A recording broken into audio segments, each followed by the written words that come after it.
हर हर महादेव साथियों, आप सभी का अपने चैनल हार्ट टचिंग स्टोरी में तहे दिल से स्वागत है। आप सुन रहे हैं अपनी पसंदीदा कहानी तेरे संग यारा का 142 भाग। अब तक आपने सुना कि अभिलाष प्राची से बात कर रहा है, पर दोनों में पहले कौन बोल ले, बात की आशा है। फिर सबसे पहले प्राची ने बोलना शुरू किया। अभिलाष। हूँ। अभिलाष ने अपना सर उठाया। नाराज हो मुझसे? प्राची ने पूछा। नहीं, नाराज किस लिए रहूंगा? मैंने तुमसे कुछ कहा नहीं, जबकि तुम बार बार मुझसे पूछ रहे थे। आपने कॉफी के मग की तरफ देखते हुए प्राची बोल रही थी, जबकि अभिलाष की पूरी नज़र प्राची के ऊपर ही जमी हुई थी।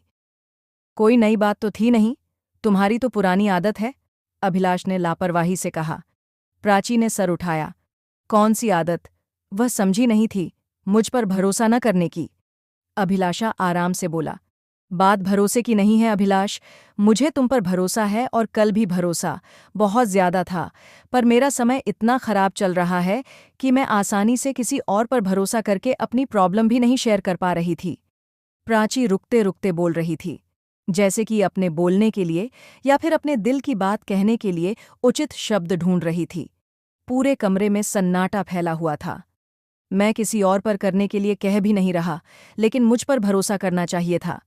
मैंने तुमसे जब कहा कि तुमको यहां से निकाल लूंगा तो मैं निकाल लूंगा, इतना तो तुमको भरोसा होना चाहिए था। तुमने आज भी मुझ पर भरोसा नहीं किया, और बहुत पहले भी नहीं किया था, जबकि हम एक दूसरे को आज से नहीं बहुत पहले से जानते हैं।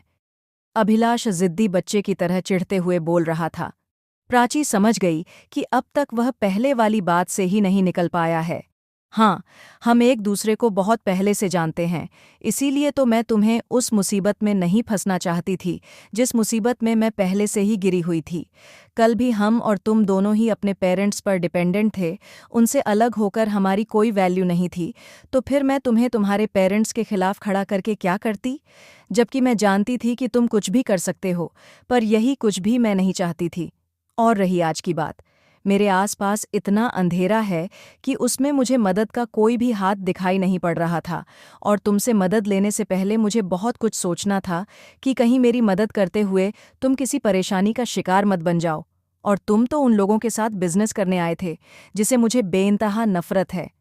नफरत भी थी और उन्हीं के घर पर रह भी रही थी, उनके साथ रह रही थी, अभिलाष तंज करते हुए बोला। मजबूरी में थी, अपनी खुशी से नहीं, प्राची चिढ़ बैठी। वरना तुम मुझे बोल कैसे पाए? भागने की कोशिश मत करना, यही तान सुनने के लिए रह गई, प्राची ने अभिलाष की नकल उतारते हुए कहा। अच्छा, गुस्सा मत करो, अपनी कॉफ़ी पियो, ठंडी हो जाएगी, अभिलाष ने प्राची को उसकी कॉपी की तरफ इशारा करते हुए कहा, जिसको अभी तक अपने हाथ में लेकर वह बैठी हुई थी, जबकि अभिलाष आदि काफ़ी खत्म कर चुका था। मैं ज्यादा गर्म खाना भी नहीं खा पाती, तो यह तो कॉफ़ी है, वह भी बहुत गर्म, प्राचीन और धीरे से अपनी कॉपी पर फूंक मारते हुए कहा। अभिलाष की आंखें तो हैरत से उलटने को आई थीं। यह तो मैं बहुत पहले ही सुना था, पर आज देख भी लिया। क्या? वो समझी नहीं, वक्त के साथ हालात बदल जाते हैं, पसंद और जज्बात बदल जाते हैं। कभी गर्म चाय पसंद करने वाले लोग अब ठंडी कॉफ़ी पी जाते हैं। अभिलाष ने मुंह बनाया। अभिलाष की बेतुकी शायरी सुनकर प्राची के होठों पर हल्की सी मुस्कुराहट आ गई थी। उसने कॉफ़ी का मग अपने होठों से लगा लिया। प्राची को हल्के से मुस्कुराते हुए देखकर अभिलाष के दिल में इत्मीनान उतरा था। प्राची को हल्के से मुस्कुराते हुए देखकर अभिलाष के दिल में इत्मीनान उतरा था। वह प्राची को वापस से नॉर्मल लाने में कामयाब हो गया था, पर यह ज्यादा देर तक नहीं टीका। तुरंत ही प्राची के चेहरे पर चिंता की लकीर खींचने लगी थी। इतनी स्ट्रांग कॉफ़ी भी प्राची की परेशानी को कम करने में कामयाब नहीं हो पा रही थी। अभिलाष का पूरा ध्यान उसके चेहरे के बनते और बिगड़ते भाव पर ही लगा हुआ था। कुछ पल दोनों के बीच बिल्कुल शांति फिर से आ गई थी। क्या हुआ? परेशान लग रही हो? कोई बात है क्या? अभिलाष ने पूछा। सब कुछ तो तुम्हारे सामने ही है, ऐसे में क्या कहूं कि किस चीज़ के लिए ज्यादा परेशान हूं? प्राची को समझ में नहीं आ रहा था कि वह अपनी बात कहाँ से शुरू करे। अगर अपनी सास का इंटरव्यू देखकर परेशान हो तो परेशान होने की कोई बात नहीं है। सास का काम होता है बोलना और बहू का काम होता है सुनना। एक कान से सुनो और एक कान से निकाल दो। जब तुम उनके साथ थीं तो उनके बोलने का फर्क भी करना था। अब तो वह तुम्हारा कुछ बिगाड़ भी नहीं सकती, बोलने के अलावा वह कुछ कर भी नहीं सकती। अभिलाष ने फिर से माहौल को हल्का करने की गरज में हल्के फुल्के अंदाज में कहा, बात सही है तुम्हारी। इतना सब कुछ बिना वजह का मैं उनसे सुन चुकी हूं कि उनके बोलने का मुझे अब असर पड़ना भी बंद हो चुका है। पर डर लग रहा है कि अगर वह करने पर आई तो मुझे बहुत ही बड़ी कीमत चुकानी पड़ेगी। प्राची बोली, ऐसा कुछ नहीं होगा। फटे हुए ढोल ही सबसे ज्यादा बजते हैं और बस वही बज रहा है। तुम जितना उनकी बात को लेकर टेंशन में आओगी, तुम्हें उतना ही परेशानी होगी। बाकी उनके हाथ में अब कुछ नहीं है, और अगर है तो अपने बेटे को पहले बाहर निकलवा कर देख ले। जितनी अकड़ और चिल्लाहट है ना, सब ढीले हो जाएंगे, तुम तक तो बहुत बाद में पहुंचेंगे। वह अभिलाष ने कहा, तुमको लगता है कि मोहित ज्यादा दिन तक अंदर रह सकेगा? प्राची ने अभिलाष की तरफ देखते हुए पूछा। अभी तो है ही। अभिलाष ने कॉफी का अंतिम सीप लेते हुए कप टेबल पर रखा और प्राची की तरफ देखा। प्राची कुछ सोच में थी और मोहित के नाम पर अभिलाष भी सोच में पड़ गया था। मोहित ने इतनी सफाई से अपना काम किया था कि उस पर कोई बहुत बड़ा चार्ज नहीं बन रहा था। बाकी सबको तो जिनेवा भेज दिया जा चुका था, पर अभी तक मोहित इटली में ही था, क्योंकि इंटरनेशनल स्मगलिंग के तार उसके नाम से नहीं थे। उसने जो कुछ भी किया था उसमें प्राची को ही दोषी बनाया था। हालांकि मोहित का एक कबूलनामा कि उसने प्राची को फंसाया है, ये अभिलाष ने अटैच कर दिया था, पर फिर भी यह सबूत काफी नहीं था। अभिलाष खुद चाहता था कि मोहित लंबे समय के लिए अंदर जाए, कम से कम 25 साल के लिए तो बिल्कुल, उसके बाहर आने की कोई गुंजाइश न हो।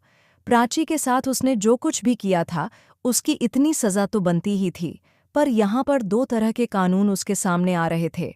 प्राची के साथ जो उसने किया था उसके लिए इटली फैमिली कोर्ट में मुकदमा चलता, जो कि घरेलू मुकदमा होता, और उसके लिए प्राची को यहाँ रखकर अपना पक्ष सामने रखना पड़ता। और दूसरा कानून था इंटरनेशनल कोर्ट, जो कि अभिलाष के लिए सबसे आसान रास्ता था।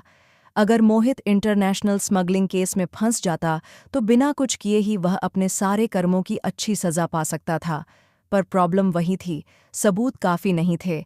पर अभिलाष यह सब चीज बताकर फिलहाल को प्राची को परेशान नहीं करना चाहता था, जो कि पहले ही काफी परेशानी में थी। वह चुपचाप उसका चेहरा देख रहा था। आरुष को लेकर परेशान हूं। काफी देर तक अभिलाष की नजरें अपने ऊपर महसूस करके प्राची ने कहा, आरुष को लेकर? उसको क्या हुआ? अभिलाष भी झटके से सीधा हुआ। कुछ नहीं, पर उसके कस्टडी को लेकर डर लग रहा है। प्राची ने अभिलाष की तरफ देखा। क्यों? तुम उसकी मां नहीं हो जो तुम्हें उसके कस्टडी मिलेगी? या फिर तुम उसकी कस्टडी चाहती ही नहीं हो? अभिलाष ने पूछा। बहुत कुछ जानने के बाद भी अभिलाष जानबूझकर अनजान बन गया था। वह चाहता था कि अभी प्राची अपने दिल के भेद खुद से खोले। सिर्फ एक आरुष को ही तो चाहती हूं, तभी तो उसको वहां छोड़ने की हिम्मत नहीं कर सकी, वरना मोहित ने मेरे सामने एक रास्ता यह भी रखा था। कॉफी के मग के किनारों से खेलते हुए प्राची ने नजरें नीचे किए हुए ही कहा, अगर खुलकर बताओगी तो शायद मैं तुम्हारी मदद कर सकूं। और इस बार अभिलाष अभी बोल ही रहा था कि प्राची में उसकी बात काट दी। अब भरोसे की बात मत करना, सिर्फ तुम्हारे ऊपर ही भरोसा है। तभी 3 दिन तक उसको तुम्हारे पास छोड़ भी दिया, वरना मैं 3 सेकंड भी उसे इधर उधर नहीं छोड़ सकती। अभिलाष के होठों पर हल्की सी मुस्कुराहट आ गई थी। ठीक है, तो अब ये बताओ कि तुम्हें ऐसा क्यों लगता है कि आरुष की कस्टडी तुम्हें नहीं मिलेगी, और एक बात तुमने ये क्यों कहा कि मोहित ने भी तुम्हें यह रास्ता दिया था? अभिलाष ने गहरी नज़र से प्राची की तरफ देखते हुए कहा, इसके लिए तुम्हें शुरू से बताना होगा। प्राची ने एक गहरी सांस छोड़ते हुए खुद को सामान्य किया, जैसे कि खुद को फिर से उन अजियत की गलियों में धकेलना के लिए तैयार कर रही हो। अभिलाष भी तो यही चाहता था। जब तक वह खुद से कुछ नहीं कहती, अपना मुंह नहीं खोलती, तो उसके दिल में भरा हुआ गुब्बार बाहर कैसे निकलता? जब तक पानी में पत्थर नहीं फेंका जाता, पानी की गहराई का अंदाज लगाना मुश्किल होता है। अभिलाष ने पत्थर फेंक दिया था और अब उधर से लौटकर आई हुई ध्वनि तरंगें उसे जख्म की गहराई बता रही थी। वह जख्म जिस पर अब अभिलाष को अपने प्यार का मरहम लगाना था। मेरी शादी के 7 साल हो गए हैं, प्राची ने बोलना शुरू किया। शादी के? अभिलाष ने कुछ तिरछी नज़र से उसकी तरफ से देखा। जानती हूँ, मजाक मत उड़ाओ मेरा, पहले ही यह शादी मजाक बन चुकी है, पर जो कुछ भी हो, पर शादी तो हुई थी हमारी। शुरुआत के 2 साल तो मैंने अकेले ही इंडिया में बिताए, और उसके बाद जब इटली आई तो 3 साल बहुत ही नरक के दिन थे। मोहित साथ नहीं रहते थे। मुझे उनका रिश्ता बस लिया दिया ही था। उनके परिवार वालों ने जितना प्रथाना देना बन सकता था उतना दिया, केवल डैड को छोड़कर। वह बात ही नेक दिल और भले इंसान थे। इसी बीच बहुत सारी ऐसी घटनाएं हुईं जिससे मेरा मन पूरी तरह से इन लोगों से फट चुका था। उसी समय उसके डैड की डेथ भी हो गई। मुझे लगा कि अब यह लोग मुझे नहीं रखेंगे और मैं वापस जा सकूंगी, लेकिन एक दिन मोहित मेरे पास आया। उसे मुझसे बच्चा चाहिए था। वह हमारा परिवार शुरू करना चाहता था। पर अफसोस की बात ऐसी थी कि जाने क्यों ऊपर वाला हम पर यह रहम कर ही नहीं रहा था। फिर वह मुझे लेकर एक डॉक्टर के पास आया। डॉक्टर ने मुझे आईवीएफ की सलाह दी, पर मैं आईवीएफ के लिए तैयार नहीं थी। मुझे भगवान पर भरोसा था। आज नहीं तो कल उसे मुझ पर दया आएगी और मेरा परिवार खुद ब खुद पूरा हो जाएगा। तब मेरी सास गुस्सा करने लगी। उन्हें किसी भी हाल में जितनी जल्दी हो सके अपने परिवार का वारिस चाहिए था, क्योंकि बारिश के अभाव में इंडिया की संपत्ति उनके हाथों से निकल जाती है। मजबूरी में मैंने आईवीएफ के लिए हाँ कर दिया। वैसे भी मेरे हाथ में ऐतराज़ के अलावा कुछ नहीं था, जिसका कोई मायने नहीं था। जिस दिन मैं डॉक्टर के पास आई थी, मोहित ने मुझे कुछ पेपर पर सिग्नेचर करवाए थे। पेपर इतालवी भाषा में बने हुए थे। मोहित को लगा मुझे इतालवी नहीं आती, पर इन 2 सालों में मैं इतालवी का कोर्स किया था, इसलिए मैं पढ़ चुकी थी कि उसे सरोगेसी के पेपर है। मैंने इस बारे में मोहित से बात करना चाहा तो उसने कहा कि यह इटली का कानून है, इसके बिना आईवीएफ नहीं हो सकती है। मैंने भी कुछ कहा नहीं, लेकिन एक दिन मैंने उसकी और उसकी गर्लफ्रेंड की बातें सुन ली थीं। वह मुझे बच्चा तो जरूर चाहता था, लेकिन वह बच्चा मुझसे छीनकर वह अपनी गर्लफ्रेंड के गोद में डालना चाहता था, क्योंकि वह बच्चों को जन्म देने के लिए तैयार नहीं हो रही थी। दूसरे में मेरी सास, उन्हें अपना ही खून चाहिए था, और हमारे ससुर जी, उन्होंने तो अपनी वसीयत में यह शर्त रख दी थी कि वह किसी इटालियन लड़की को अपनी बहू नहीं मानेंगे। कुल मिलजुल कर मोहित और उसके परिवार के लिए बच्चा बहुत इम्पॉर्टेंट था। जब तक आरुष का जन्म नहीं हो गया, तब तक इन लोगों ने मेरा बहुत ध्यान रखा। लगा ही नहीं कि मैं उनके परिवार का हिस्सा नहीं हूं। मैं भी सोच रही थी, बच्चे के होने के बाद शायद इन लोगों का मन बदल जाए। बोलते बोलते प्राची एक पल के लिए रुकी। मेरी दशा उसे कबूतर की तरह थी, जो अपने सामने शिकारी को चाकू लेकर अपनी तरफ आगे बढ़ते हुए आते देख रहा था, पर फिर भी आंख बंद करके यह सोच रहा था कि यह पूरा सपना है। आंखें बंद करने से खतरा टल जाएगा। कितनी मूर्ख हूं मैं। दुख से हंसते हुए प्राची ने अभिलाष की तरफ देखा। आईवीएफ टेक्नोलॉजी के कारण प्रीमैच्योर डिलीवरी हुई। कुछ गलती मेरी भी थी। इतना सब कुछ जानने के बाद ना चाहते हुए भी काफ़ी स्ट्रेस में चली जाती थी, पर इसका मुझे फ़ायदा ही हुआ। आरुष के लिए मैं ज़रूरी थी, तो आरुष अपने परिवार वालों के लिए ज़रूरी था। मजबूरी में इन लोगों को मुझे उसकी माँ के रूप में स्वीकार करना ही पड़ा। मोहित की गर्लफ्रेंड और उसकी माँ जिम्मेदारी लेने को तैयार नहीं हो रही थी, पर मैंने आरुष को जन्म दिया है। आरुष मेरे लिए कोई जिम्मेदारी नहीं, बल्कि मेरे ही शरीर का एक हिस्सा है, मेरे कलेजे का टुकड़ा है, और इसीलिए मैं उसे लेकर भगाना चाहती थी, यहाँ से दूर, इतनी दूर, जहाँ मोहित और उसके परिवार वाले मुझे ढूंढ ना सके और मुझे मेरे बच्चे को अलग नहीं कर सके। प्राची ने बताया। और इसीलिए तुमने यहाँ से भागना चुना? सारी बात समझकर अभिलाष ने पूछा। हाँ, इसके अलावा मेरे पास और कोई रास्ता भी नहीं था।